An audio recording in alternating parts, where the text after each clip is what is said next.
And just to switch gears for a little bit, because we don't want this all to be about cancer, because the show is not all about cancer. Yeah, I mean, it really does affect the relationships. I mean, you mentioned a second ago that she didn't tell people for a while, and she still hasn't told everybody. So how much of that is in play of the, who is helping her because they know everything going forward? Does everybody know everything about the way she's handling her treatment? Not everybody knows everything about her decisions. Okay. But who do you feel like is the biggest support system that she has, and who do you feel like is the biggest antagonist? Everybody on the show supports and antagonizes her for different reasons. She's got her family and her mom who's always going to be there, no matter how hard they hit heads. But, right now the person that gets her most is Leo. Right. And when she can't talk to Leo about family stuff, because he doesn't get that, and she can't talk to her family about family stuff, she has Uncle George, who knows. But Uncle George pisses her off because he has all these secrets and weird distance issues, and then Leo pisses her off because he's a self-centered rich boy who thinks he can get away with anything, as you'll see tonight. And Brenna antagonizes her because April constantly feels like she has to take care of her, and her mom does, because she's like, why can't you just be a mom? And that's the best thing about the show is they play it all.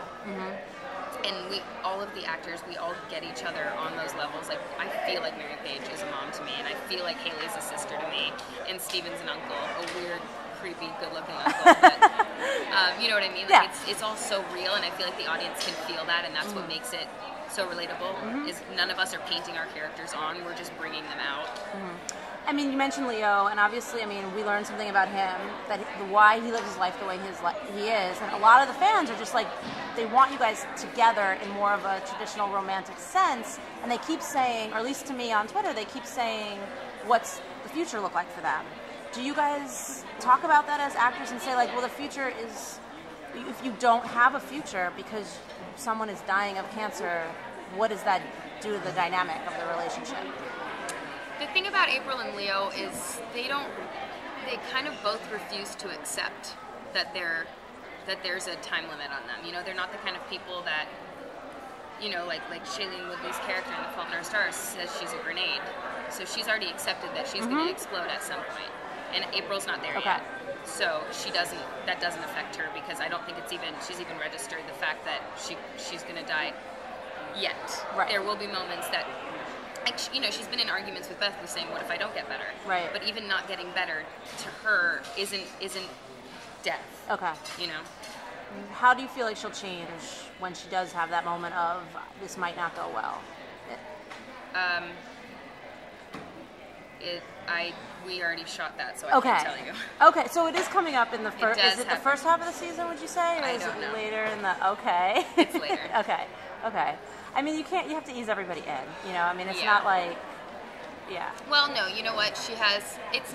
You know what? No. She goes through everything, like the self-pity you'll see, and the selfishness, and the everything. I feel like our show, I'm just talking about it is bringing back other things that I forgot happened. I'm like, oh yeah, that could totally be it too. Right. And I don't know. There's so much. Like, every time you think you know what's gonna happen, you don't. Like, table reads. I'm the biggest fan of our own show, and that's so lame, but I really am. That's better than the alternative. Why do you say it's not lame? I hate my show. Right.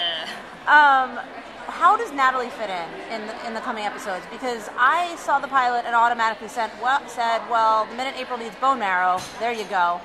But I feel like there's a lot more to that story and the mystery of, why the dad kept her a secret. And she's more prevalent. I can't actually remember if there's any scenes dealing with her in episode 6. Because you saw her, and we addressed her in 5. Right, but we didn't see her. We just addressed her. Right, you'll meet her in 7. Okay. There's that. Okay. I'm not going to tell you how, but you meet her in 7 again, or you meet her again. Is there? April has so much to juggle. Do you consider, at this point in the story, Natalie kind of a back burner for her? Like, she's not worried about her too much? I find that, when it was happening, I found it so interesting that I was like, why is she putting this off so much? Well, because she's got a bigger thing to deal with, where if cancer had never been a problem or an issue for her, Natalie would be all she worried about, And that's what I think this show will help a lot of people do, is prioritize what what really matters. Right. You know, what if you were given this diagnosis would still be on your front burners. Make that on your front burners now. You don't need to have those words be uttered to you to make the things that matter matter. And that's, anyway, how my life has changed from the show. Not that you asked. Well, no, but that's good. I think it's a good message. But